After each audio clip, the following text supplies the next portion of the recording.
J'allais donner 1 million à mes enfants. Mais ils ont manqué mon anniversaire à cause de mon ex, et j'ai changé d'avis. Le gâteau était prêt depuis 7 heures du matin. Sur la table, des fleurs fraîches, serviettes en lin, verres alignés, le meilleur vin, celui que je gardais depuis 8 ans, en attendant une occasion digne de ce nom.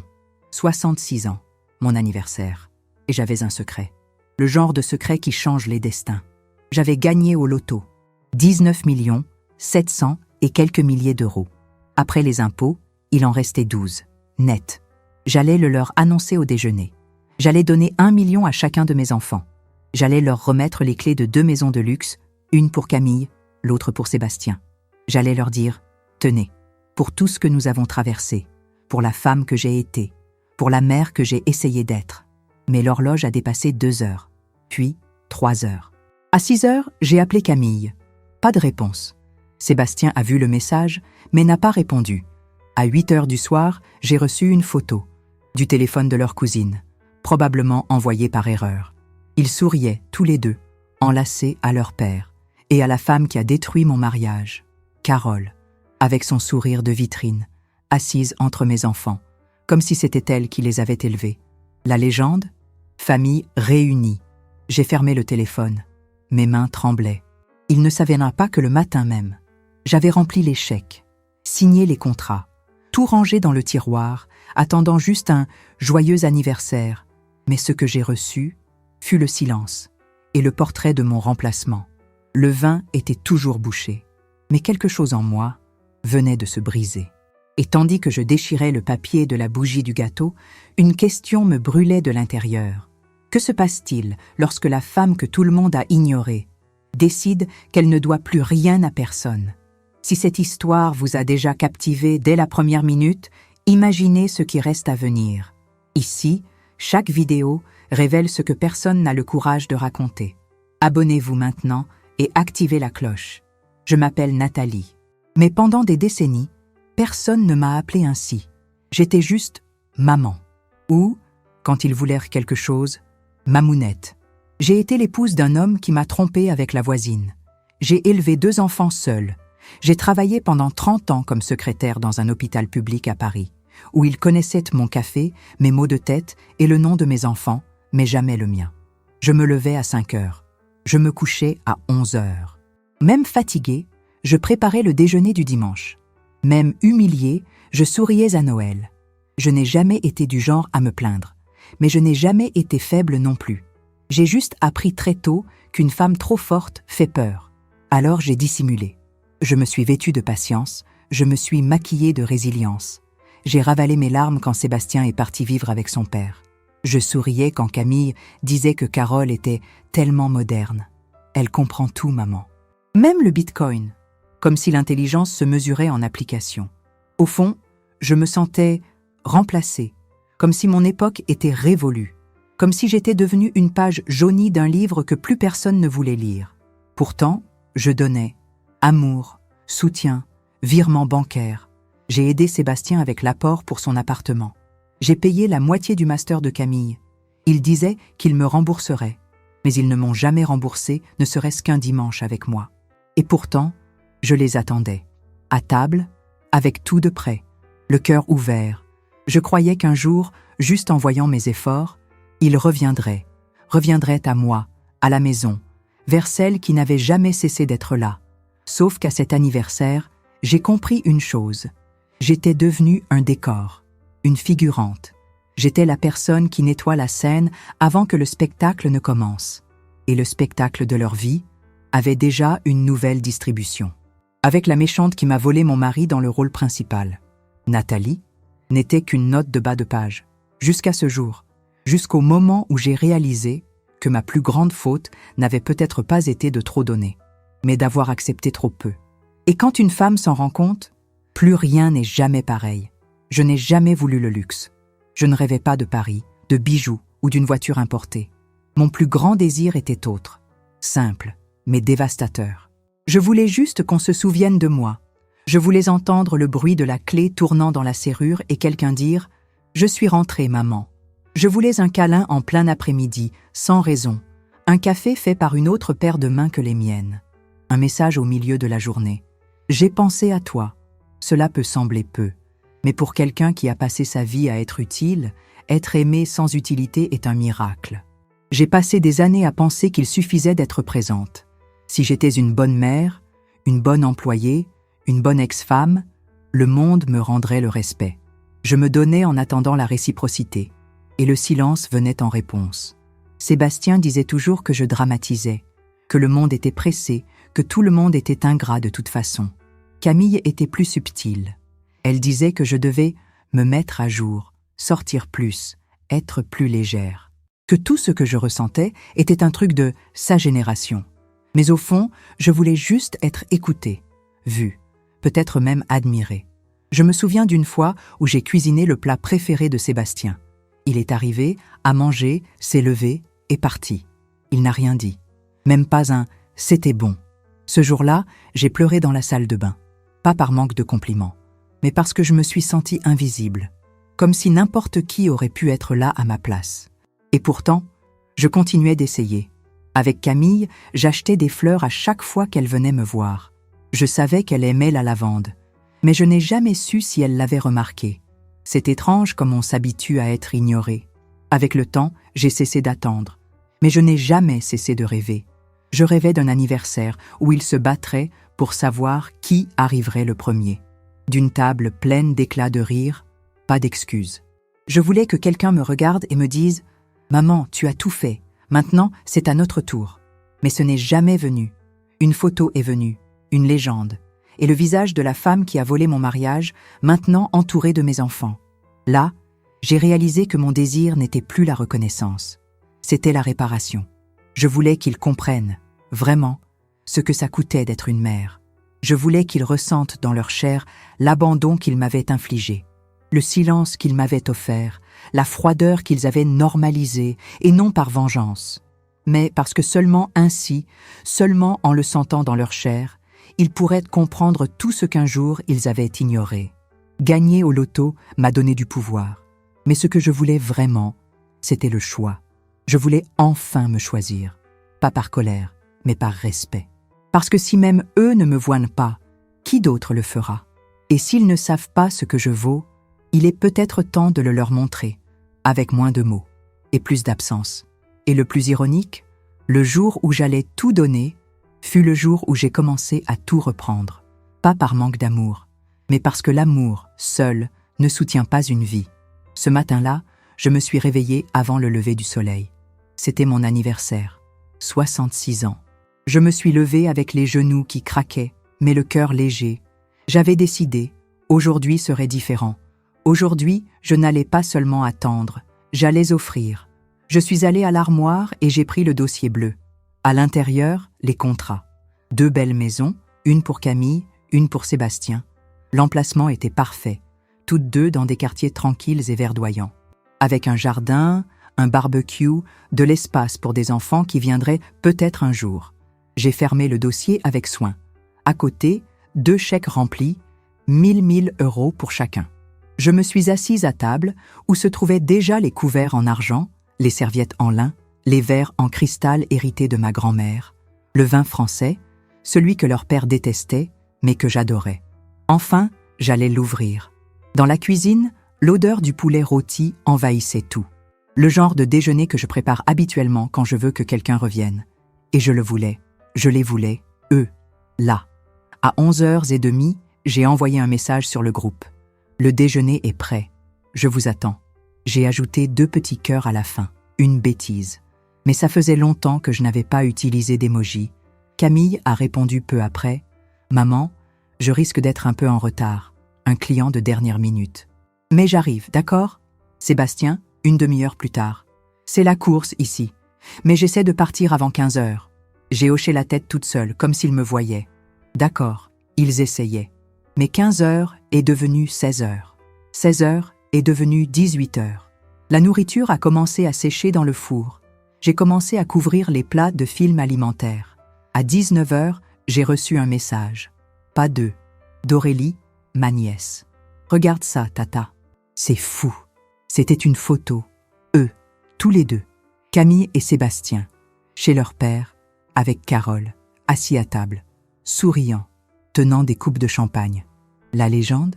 Famille réunie au meilleur endroit du monde. Le cœur s'est serré si fort que j'ai dû m'asseoir. Le téléphone m'a glissé des mains et est tombé sur le tapis. Sur l'image, Carole portait une robe vert d'eau qui rappelait celle que je portais à mon mariage avec leur père. Elle tenait Rose dans ses bras. Ma petite fille. Ma petite fille. En arrière-plan, il y avait un ballon doré, avec l'inscription « Joyeux anniversaire, Carole ». La date? Aujourd'hui. Ce n'était pas une coïncidence, c'était un choix. Le repas que j'avais préparé refroidissait. La maison était silencieuse. Et eux deux célébraient l'anniversaire de la femme qui a détruit ma vie. J'ai pris le téléphone. J'ai écrit « Les enfants, où êtes-vous » Personne n'a répondu. J'ai attendu 10 minutes, puis 20. Je suis allé dans la chambre, j'ai ouvert le tiroir de la commode et j'ai pris les 2 chèques. J'ai passé mes doigts sur leurs noms, Camille et Sébastien. Mon écriture tremblait, mais pas à cause de l'âge, à cause de la déception. J'ai allumé la télévision pour étouffer le silence. Mais il n'y avait que des publicités pour des parfums, des couples qui s'embrassent, des gens heureux. J'ai changé de chaîne. Et encore, rien n'échappait à la joie des autres. Je me suis levé. J'ai marché jusqu'à l'armoire, j'ai rangé les contrats, j'ai fermé le dossier bleu, je l'ai mis dans le dernier tiroir avec un paquet de vieilles lettres que je n'ai jamais eu le courage de jeter. J'ai respiré profondément. J'ai regardé par la fenêtre. La nuit était complètement tombée. C'est alors que j'ai entendu le son de la notification. Un nouveau message. De Sébastien. « Maman, désolée. Aujourd'hui, c'était trop compliqué. On vient demain, d'accord ?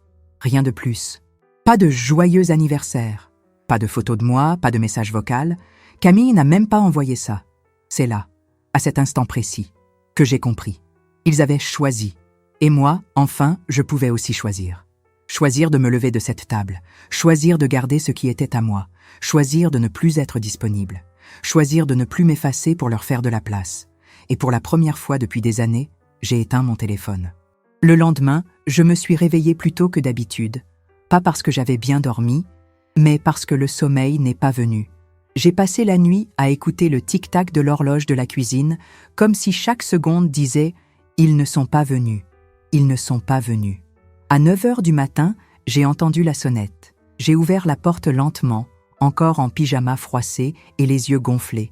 C'était Sébastien. Il tenait un petit gâteau de supermarché et une expression pressée. « Maman, désolée de ne pas être venue hier.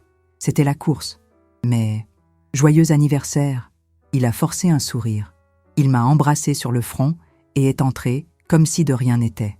Camille est arrivée peu après. En talons hauts, blazer, maquillage léger. Aussi élégante que froide. « Maman, désolée, vraiment. Hier, c'était impossible. J'ai eu une réunion jusqu'à tard.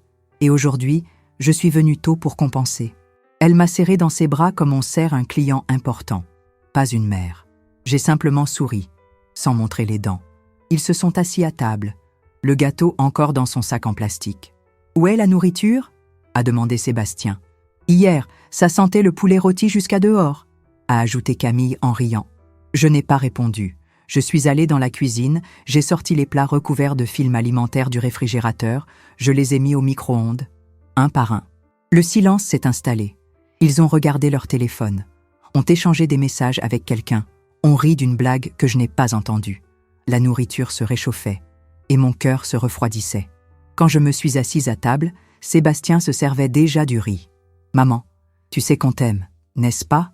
J'ai mis du temps à répondre. « Je sais, mais tu comprends qu'hier c'était compliqué, non ? Ce n'est pas parce qu'on ne s'en soucie pas. » « Bien sûr, ai-je menti. » Camille a saisi l'occasion. « Et pour cette photo, c'est Aurélie qui te l'a envoyée, n'est-ce pas ? Quelle peste. Mais c'était juste un déjeuner rapide. On était déjà là, on en a profité. Elle a essayé de rire. Et Carole a fait un gâteau incroyable. Rose a adoré. Ma fourchette s'est arrêtée en l'air. Un gâteau ? Oui, eh bien, c'était son anniversaire aussi, tu te souviens ? Je me souvenais. Je me souvenais de chaque détail, de chaque fragment de cette image. Et à quel point elle m'avait fait saigner de l'intérieur. « Ah, et elle s'excuse que tu ne sois pas venu », a ajouté Sébastien. Elle a dit que ça aurait été sympa d'être tous ensemble. Une famille moderne, les trucs qu'elle dit.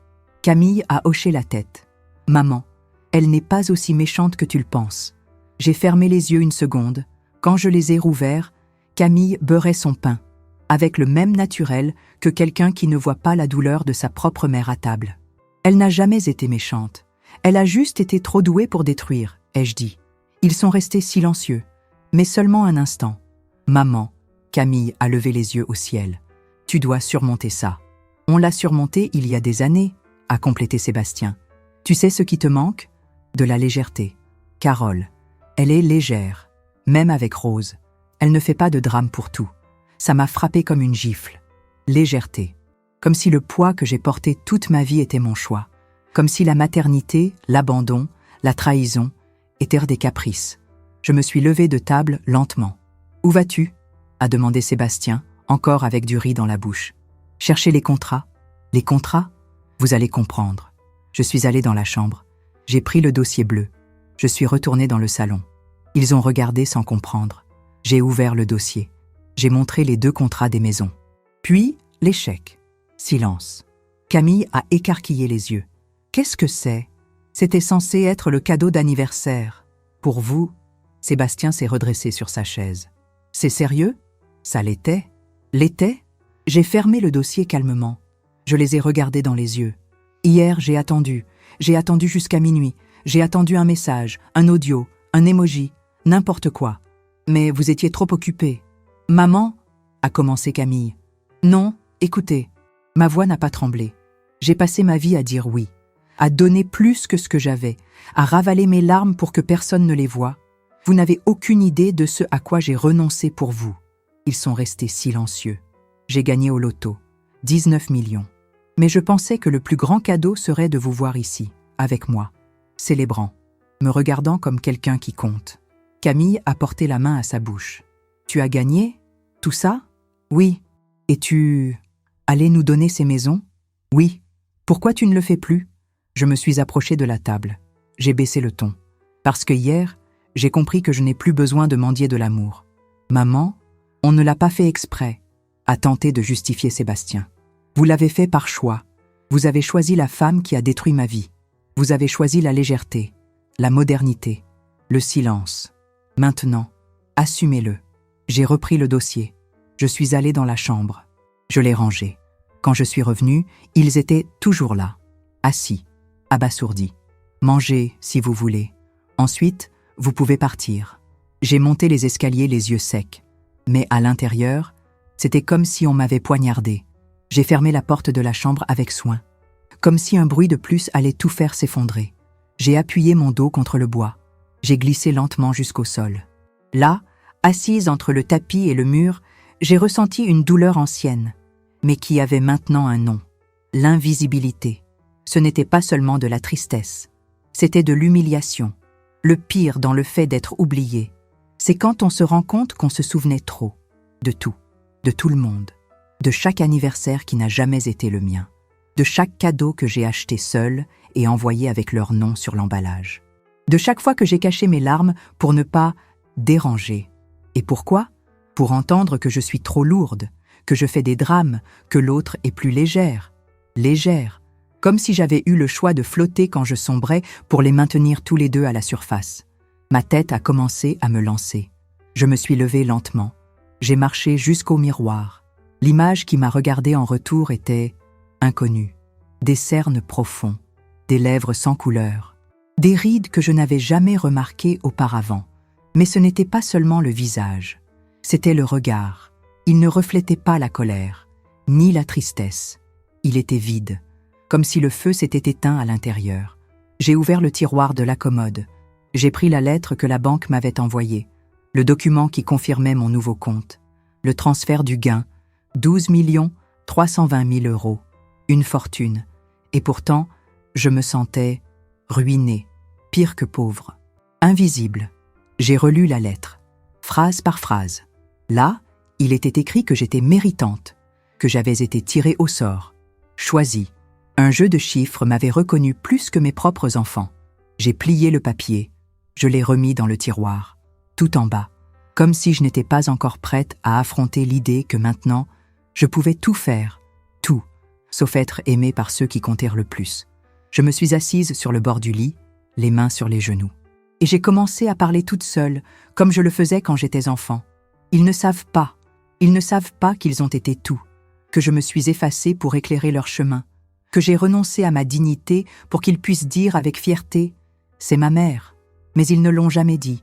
Je me suis levée, j'ai ouvert l'armoire, j'ai sorti une vieille boîte à chaussures, rangée tout au fond, des bulletins scolaires, des dessins maladroits avec « je t'aime, maman », des photos de nous trois enlacés sur des plages bon marché, des sandwichs au pain de mie et des jus en briques, des dimanches avec des glaces en cornet, un Noël avec un sapin en carton, tout fait avec le peu que j'avais. Et maintenant, j'avais tout, sauf eux. J'ai posé la boîte sur le lit. Je suis allée sur le balcon. Le soleil s'était déjà caché derrière les immeubles. J'ai pris mon téléphone. J'ai ouvert le groupe de la famille. Sébastien. Maman, tu es fâchée? Camille. On peut parler? J'ai tapé.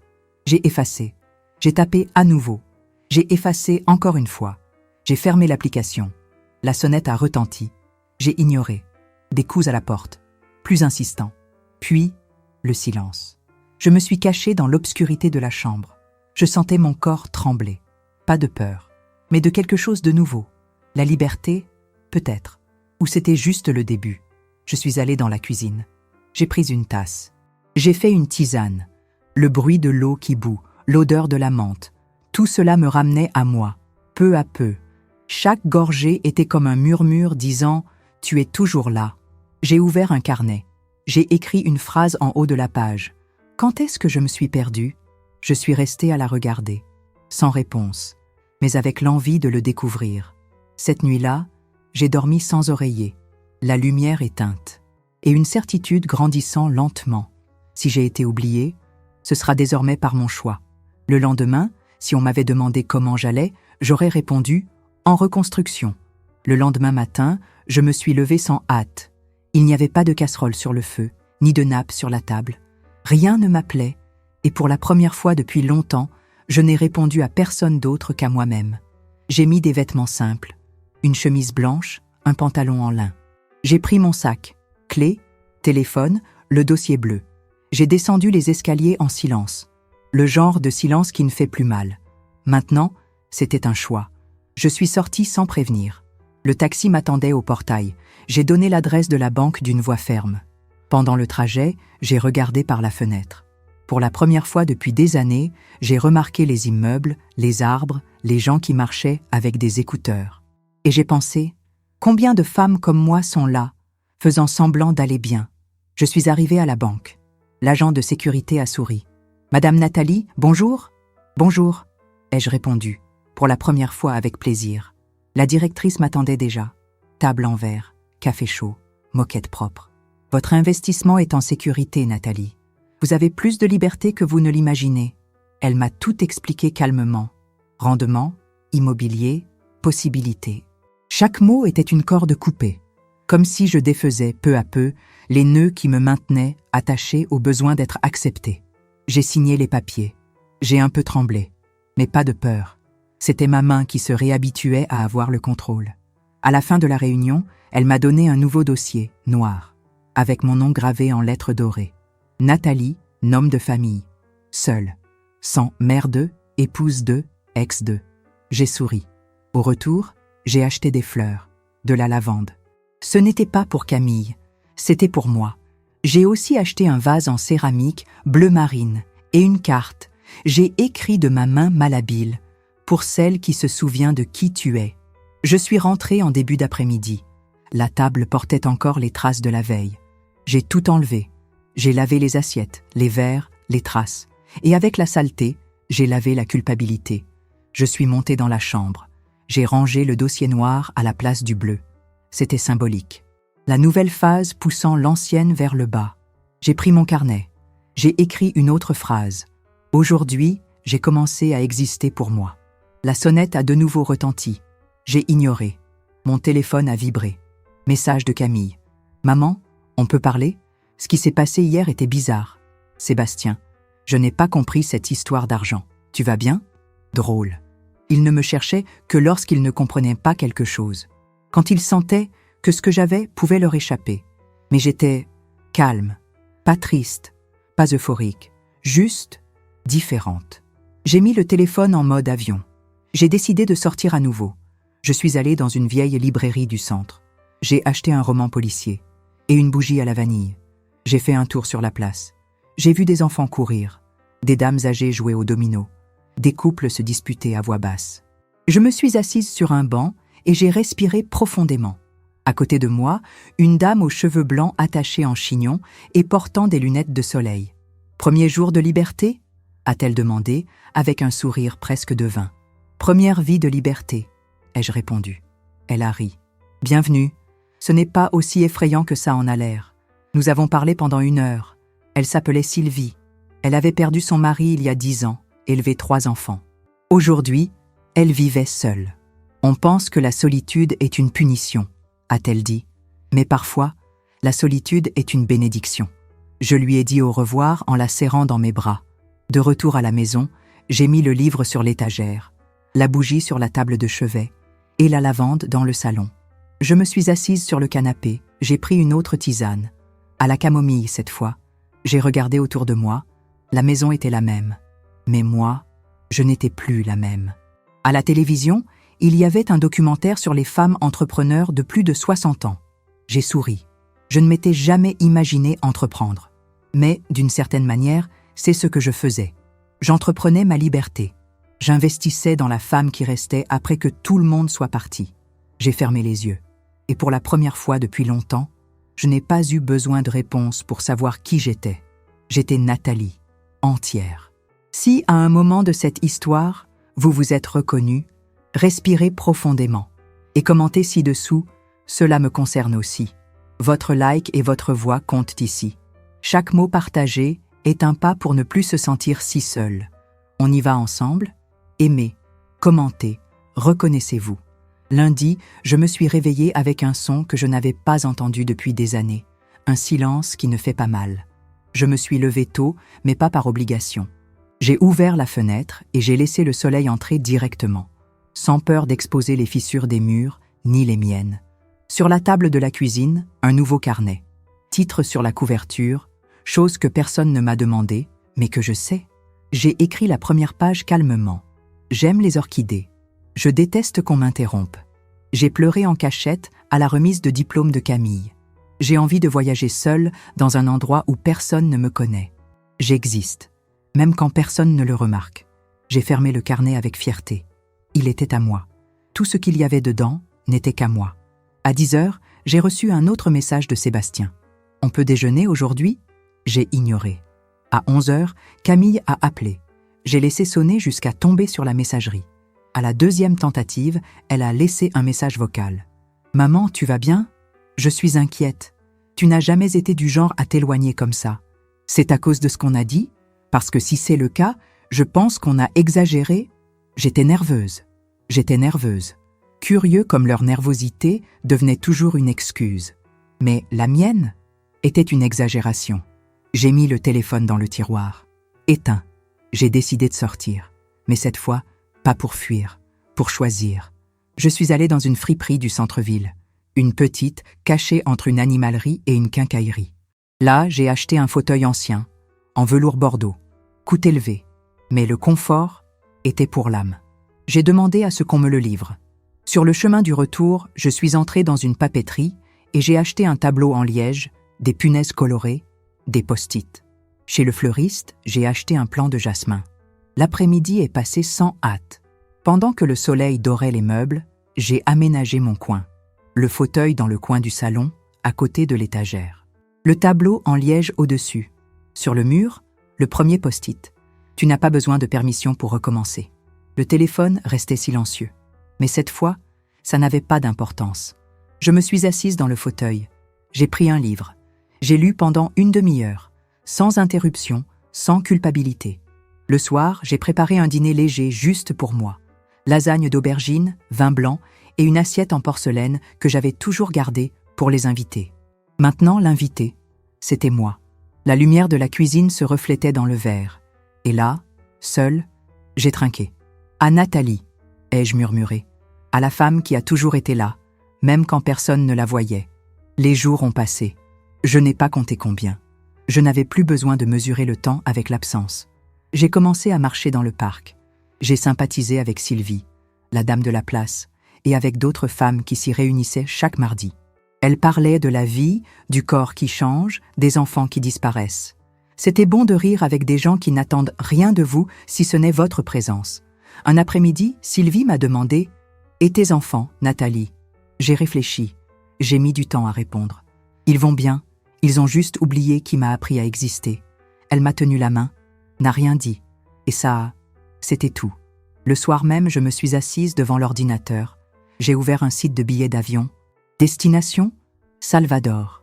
Je n'y étais allée qu'une seule fois, avec mes parents, à 15 ans. Je me suis souvenue de l'odeur du dandé, du bruit de la mer, de la couleur des rubans de Bonfim. J'ai acheté le billet. 7 jours. Hôtel avec vue. J'ai fermé le navigateur. Et pour la première fois, je n'ai pas ressenti de culpabilité. Au contraire, j'ai ressenti du soulagement.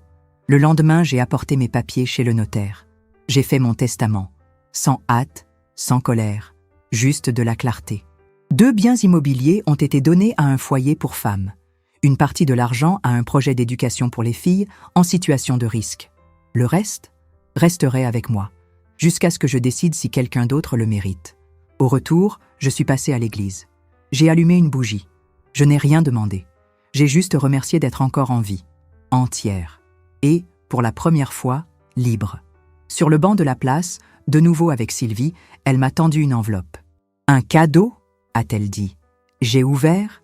C'était une photo de nous, assises côte à côte, souriantes. Derrière, une phrase écrite à la main. « La vie ne recommence pas le jour où les autres te demandent pardon. Elle recommence le jour où tu cesses de demander de l'amour. » Je l'ai gardée dans le carnet. Page marquée. Et là, en cette fin d'après-midi, j'ai réalisé, il n'avait pas besoin de comprendre, ni de regretter. J'avais déjà commencé à changer. Et qui change de l'intérieur, change tout autour. C'était samedi. Mon vol pour Salvador partait dans 2 jours.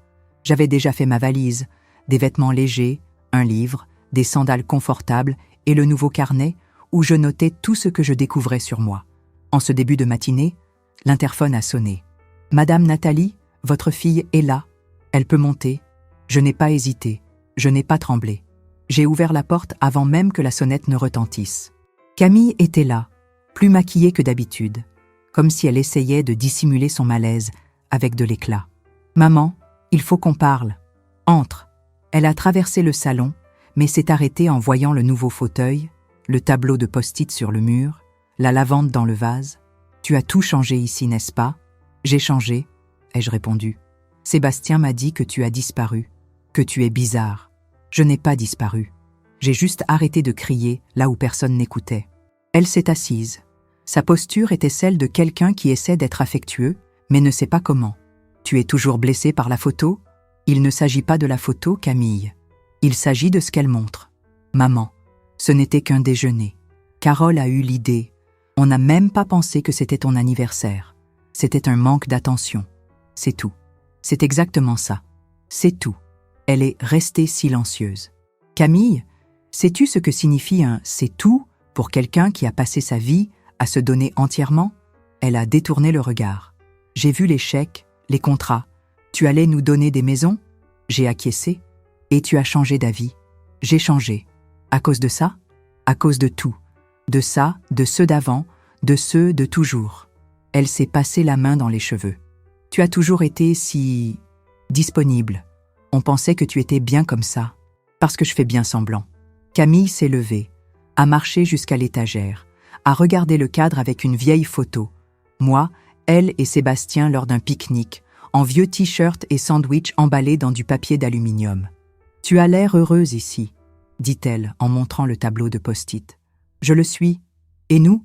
Vous aviez l'air heureux sur la photo avec Carole aussi. » Elle a respiré profondément. « Je ne suis pas venue pour me disputer. Je suis venue pour comprendre. Pour essayer de... réparer. » Réparer quoi ? Nous 3. Nous 3. Ça a toujours été juste moi. Elle s'est tue. Sébastien veut aussi te parler. Il a dit qu'il passerait plus tard. Alors attendons-le. Camille a regardé l'horloge. L'inconfort d'être sous le contrôle de quelqu'un d'autre commençait à peser. « Tu veux une tisane ?» ai-je demandé. « Je veux bien. » Je suis allée à la cuisine, en ai servi 2. Camomille pour moi. Verveine pour elle. Nous sommes revenus. Elle observait les post-it. Tu n'as pas besoin de permission pour recommencer. J'aime bien celui-là. Moi aussi. Elle s'est assise. Et maintenant, maman, que va-t-il se passer? Avant que je puisse répondre, l'interphone a de nouveau sonné. Votre fils, Madame Nathalie. Il peut monter? Il peut. Quelques minutes plus tard, Sébastien est entré. Chemise froissée, yeux cernés. Il tenait un sac à la main. J'ai apporté du café, bien chaud, ton préféré. Merci. Il m'a serré dans ses bras, différemment d'avant. Cette fois, ça a duré. Tu me pardonnes? Je l'ai regardé. Sais-tu pourquoi tu demandes pardon? Pour t'avoir oublié, pour t'avoir traité comme une obligation, pour ne pas avoir vu à quel point tu as tout supporté. Je sais qu'on a fait une erreur, et on veut, je ne sais pas s'il est temps, mais on veut t'avoir près de nous. Je me suis assise. Savez-vous ce qui est le plus difficile pour une mère? Ils ont attendu. Ce n'est pas d'être oublié, c'est de réaliser que ses enfants ont grandi, mais n'ont pas appris à aimer en retour. Camille s'est mordu les lèvres. Sébastien a baissé la tête. J'ai gagné au loto, Sébastien. Camille, j'ai gagné assez d'argent pour changer de vie, mais c'est moi qui ai changé, et pas à cause de l'argent. Tu vas encore nous donner ces maisons? A-t-il demandé, hésitant. Non. Alors, on a tout perdu? J'ai souri. Vous avez perdu ce que vous pensiez avoir de moi. Mais vous pouvez encore gagner quelque chose de beaucoup plus grand. Camille a écarquillé les yeux. Quoi? La chance de me connaître. Vraiment. Sans exigence, sans demande, sans virement. Juste moi. Et qu'est-ce qu'on doit faire? Rien. Me respecter est déjà un début. Ils se sont regardés. Ils n'avaient pas de mots. J'ai montré la valise dans le coin. Je pars en voyage, quelques jours loin. Où? À Salvador. Sébastien a souri, presque soulagé. Tu as toujours parlé de cet endroit. Eh bien, oui.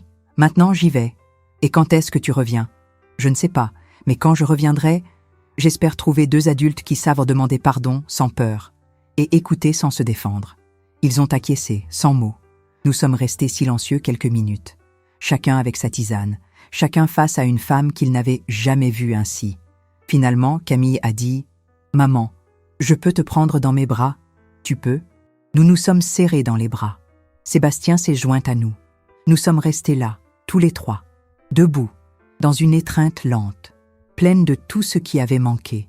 Mais il manquait encore quelque chose. Le choix final, le mien. Et il était à venir. 2 jours plus tard, j'ai embarqué. L'avion a décollé à 6h27. Par le hublot, le ciel commençait à teinter le monde d'orange.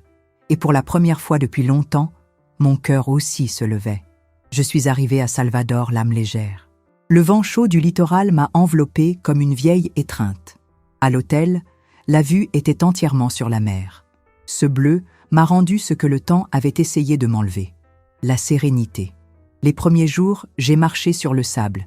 J'ai mangé de l'acarajé, je me suis assise sur les marches du Pelourinho, j'ai écrit dans mon carnet face à la mer. Et j'ai ri. Seul. Je riais de l'absurdité d'avoir vécu si longtemps effacé. Le 4e jour, j'ai reçu un email de Camille. Objet, vraiment désolé. Message. Maman, je suis en train de lire ce vieux carnet que tu m'as donné, celui de l'enfance. Il y a une de tes recettes collée dedans avec ton écriture maladroite et un mot pour quand tu seras loin et que tu auras besoin de te souvenir de qui tu es. Aujourd'hui, j'ai compris et j'ai pleuré. Pardonne-moi, maman. Pas de t'avoir oublié, mais de ne t'avoir jamais vu. J'ai lu et j'ai laissé le téléphone sur la table. Je n'ai pas pleuré. L'émotion était autre. C'était celle de la reconstruction. Le lendemain, Sébastien a envoyé une photo. Lui et Camille ensemble, distribuant des paniers repas dans un refuge. La légende, on recommence. Et cette fois, en voyant vraiment. Je n'ai pas répondu. Ce n'était pas le moment. Sur la plage, j'ai retrouvé Sylvie. Elle était avec sa fille et ses petits-enfants. Elle m'a invité à m'asseoir, m'a présenté avec fierté. Voici mon amie Nathalie, la femme la plus libre que je connaisse. J'ai ri. J'apprends encore. Sa fille a souri. Je crois que la liberté, c'est ça. Apprendre chaque jour à ne pas s'attacher. Je suis resté 3 jours de plus à Salvador. Et chaque matin, j'écrivais une nouvelle phrase dans mon carnet. La dernière, avant de rentrer, j'ai écrit « Je ne suis pas revenue pour être acceptée. Je suis revenue pour être entière. » Le vol de retour a été silencieux. Je n'ai pas pensé à des plans, ni à des regrets. J'ai juste regardé le ciel et je l'ai laissé me rappeler qu'il y a toujours un autre horizon. Je suis rentrée à la maison dans l'après-midi. Avant d'ouvrir la porte, j'ai inspiré profondément. Pas par peur, mais par respect pour ce qui allait venir. Le salon était propre, le vase de lavande à sa place, le fauteuil qui attendait. Sur la table, une enveloppe. J'ai ouvert calmement. C'était une lettre de Sébastien. « Maman, on ne t'attendra plus comme avant. On t'accueillera comme nous le méritons, les yeux ouverts. Si un jour tu décides de revenir près de nous, tu ne trouveras pas d'exigence. Tu trouveras de la présence. Et si tu décides de continuer seul, c'est bien aussi. Parce qu'aujourd'hui, on comprend qu'aimer, ce n'est pas dépendre. C'est respecter le vol de l'autre. » J'ai rangé la lettre dans mon carnet. Chapitre clos, sans point final, mais avec de la place pour des points de suspension. La semaine suivante, j'ai commencé à suivre des cours de poterie. Je me suis inscrite à un cours d'écriture créative en ligne. Et j'ai envoyé ma première nouvelle à un magazine. Je suis allée à la mairie. J'ai mis à jour mes informations. J'ai retiré le nom de mon ex-mari. Maintenant, je suis juste Nathalie. Et ça suffit. Sébastien a commencé à m'envoyer des messages courts. Je pense à toi. Il a plu aujourd'hui, j'ai pensé à ta tisane. J'ai vu un carnet comme le tien. Camille m'a envoyé des photos de son jardin. Elle a dit qu'elle avait planté du jasmin. À cause de moi. J'ai répondu par une seule phrase. C'est bien que tu aies appris à arroser ce qui compte. Et voilà. Mon histoire ne se termine pas par des retrouvailles, ni par des étreintes au ralenti. Elle se termine par la paix. La paix de savoir que je me suis retrouvée, que je me suis embrassée, que je me suis choisie. Et ça, plus personne ne peut me l'enlever. Pendant longtemps, j'ai cru que le silence était une vertu, que l'amour se prouvait en ravalant ses mots, que être mère, c'était disparaître pour que ses enfants brillent. Mais ce que personne ne dit, c'est qu'un jour, on disparaît tellement qu'ils arrêtent vraiment de nous voir. J'ai passé des années à essayer d'être indispensable. J'étais toujours prête, toujours disponible, même fatiguée, même dans la douleur, même oubliée. Je croyais qu'il suffisait de tout donner, nourriture, toit, conseils, réconfort, qu'un jour, cela reviendrait sous forme de gratitude. Mais ce qui est revenu, ce fut l'exigence, le mépris, le silence. Et ça a fait mal de réaliser que, pendant que je me noyais pour les maintenir à flot, ils nageaient au loin sans se retourner. Mais maintenant, je comprends. C'est moi qui leur ai appris ça. J'ai appris que l'amour n'exige rien, qu'une mère est éternelle, qu'on peut me remettre à plus tard. Et aussi cruel que cela puisse paraître, j'y ai participé. Parce qu'à chaque fois que j'ai ignoré ma douleur en disant « tout va bien », ils y ont cru. Et ont continué, sans culpabilité, sans conscience. C'est pourquoi, aujourd'hui, si quelqu'un me demandait ce que j'ai appris, je répondrais avec fermeté. J'ai appris que personne ne vous valorise dans le silence, que celui qui se tait trop disparaît, et qu'être forte, ce n'est pas tout supporter. C'est savoir quand s'arrêter. Je ne suis pas devenue froide. Je suis devenue Nathalie. Nathalie sur ce que j'accepte. Nathalie sur ce que je ne suis plus. Nathalie sur qui je suis, avant tout titre. Aujourd'hui, quand je me regarde dans le miroir, je ne vois plus la femme qui s'excusait d'exister. Je vois quelqu'un qui, enfin, sait dire « ça, non ». Et ce « non » a été le plus grand acte d'amour que j'ai jamais pratiqué pour moi-même. Si un jour mes enfants me comprennent vraiment, tant mieux. Mais s'ils ne comprennent pas, ce n'est pas grave. Parce que maintenant, pour la première fois, je me comprends. Et ça, c'est la liberté. Après le voyage, ma maison a cessé d'être un refuge de nostalgie. Elle est devenue un foyer de retrouvailles, avec moi-même. J'ai vendu le grand appartement. J'en ai acheté un plus petit, en rez-de-jardin, avec une terrasse. J'ai planté du jasmin, de la lavande et une plante grimpante dont je ne connais pas encore le nom, mais qui fleurit sans demander la permission. J'ai transformé la deuxième chambre en bureau. Sur la porte, j'ai accroché une simple plaque, l'espace de Nathalie. Là, j'écris tous les jours, chroniques, nouvelles, souvenirs. Certains deviennent des textes publiés, d'autres ne sont que pour moi. J'ai commencé à prendre mon café sans me presser. Je m'allonge sur le canapé à 3 heures de l'après-midi si j'en ai envie. Je reste en pyjama jusqu'à midi le dimanche. Et savez-vous ce qui est le plus curieux? La paix ne fait pas de bruit, mais elle remplit tout. Sébastien me rend visite une fois par mois. Il vient seul, apporte des fleurs. Parfois, il parle beaucoup. Parfois, il ne fait qu'écouter. Lors de notre dernière rencontre, il m'a dit qu'il avait commencé une thérapie. Il a dit qu'il pensait qu'être un homme, c'était tout garder pour soi. Mais maintenant, il comprend que cela ne fait que créer de la distance. « J'ai hérité ça de père », a-t-il dit. Je lui ai tenu la main. « Mais tu peux l'arrêter ici. » Camille m'écrit des emails, de longs textes, comme si elle me parlait d'une nouvelle manière, sans exigence, sans excuse. Elle m'a invité à voir son jardin. J'y suis allée. Le jasmin est encore petit, mais il exhale déjà son parfum. Elle a dit « Chaque fois qu'il fleurit, je me souviens qu'il est encore temps. » Et il l'est. Non pas pour effacer ce qui s'est passé, mais pour construire quelque chose de nouveau sur ce qui reste. Je n'ai plus jamais parlé à mon ex-mari, pas par rancune, mais parce que ce qui appartient au passé reste là. Carole a disparu. Sébastien ne parle pas beaucoup d'elle. Et je ne demande pas. J'ai appris qu'il y a des choses que la vie se charge d'équilibrer, sans notre interférence. Aujourd'hui, je reçois des lettres de femmes qui ont lu mes textes. Certaines disent « Vous avez écrit ce que je n'ai jamais su dire ». D'autres « J'ai pleuré parce que j'ai senti que c'était ma voix. Et c'est ce qui me motive maintenant. Parler, même si ce n'est que pour moi, ou pour quelqu'un qui lit dans le silence d'une chambre, le cœur sur le point d'éclater à force de se taire. Je ne vis plus en attendant des dates, ni des cadeaux, ni de la reconnaissance. Je vis comme quelqu'un qui sait que chaque jour est une chance de s'écouter, de s'honorer, de se protéger. Et quand, parfois, le vide frappe, je regarde le tableau en liège sur le mur, avec tous les post-it collés ces derniers mois, et je lis à voix haute mon préféré. Qui apprend à se suffire à soi-même n'accepte plus jamais les miettes. Si vous êtes arrivé jusqu'ici, je veux vous dire une dernière chose. Parfois, être oublié nous apprend quelque chose que la présence n'enseigne pas. Elle nous apprend à nous souvenir de nous-mêmes. Pendant des années, j'ai vécu pour être tout pour tout le monde. Et quand j'ai eu besoin d'être juste Nathalie, personne ne savait qui elle était. Même pas moi. Mais la solitude, quand elle est bien utilisée, est une professeure sévère. Elle ne crie pas. Elle montre. Elle montre que celui qui s'efface trop longtemps ne disparaît pas. Il se transforme. Et c'est ainsi que je suis devenue la femme qui écrit aujourd'hui ce témoignage. Pas pour faire pitié, mais pour servir de miroir. Si à un moment de votre vie, vous avez senti que personne ne vous voit, que vous donnez et ne recevez que du silence, sachez-le, vous n'êtes pas seul.